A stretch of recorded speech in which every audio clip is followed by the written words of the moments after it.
Sementara itu pemirsa, Komisi 1 Dewan Perwakilan Rakyat Aceh bersama Ketua Komisi 1 DPRK se-Aceh sepakat merekrut Panwasli Aceh dan Panwasli Kabupaten Kota untuk penyelenggaraan pemilu dan pemilihan di Provinsi Aceh.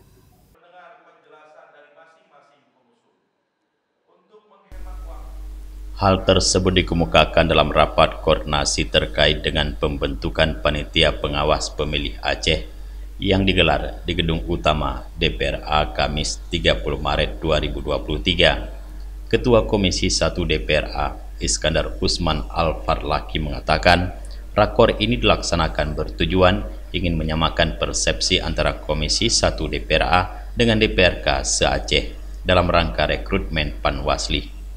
Kami akan melakukan rekrutmen untuk pengawasan pemilu dan pemilihan di Aceh, artinya untuk pengawasan pemilihan legislatif dan juga untuk pengawasan pemilihan pimpinan kepala daerah.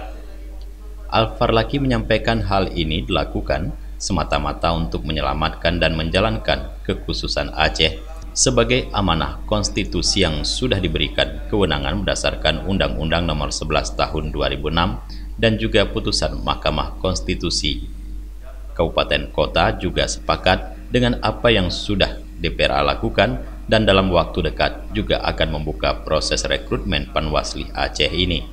Selain itu, Komisi 1 juga sepakat untuk memperluas kewenangan Panwasli dari yang selama ini hanya mengawasi tahapan pilkada, memperluas hingga tahapan pemilu 2024 mendatang.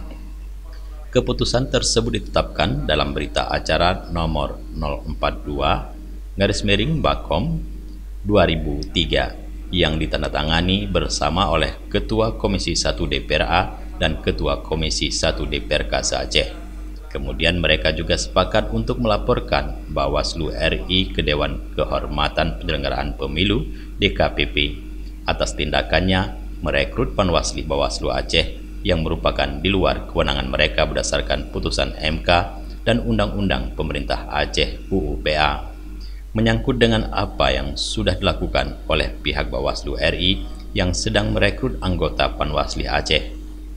Selain itu, DPRA juga akan melaporkan ke Ombudsman. Seleksi calon anggota Panwasli Aceh sedang memproses rekrutmen anggota Panwasli Aceh. Tim seleksi tersebut baru siap menyelesaikan tahapan tes wawancara yang dilaksanakan di Hotel Oasis Aceh, Banda Aceh pada 27 sampai dengan 28 Maret 2023. Dari Banda Aceh, Tim Liputan Aceh TV melaporkan.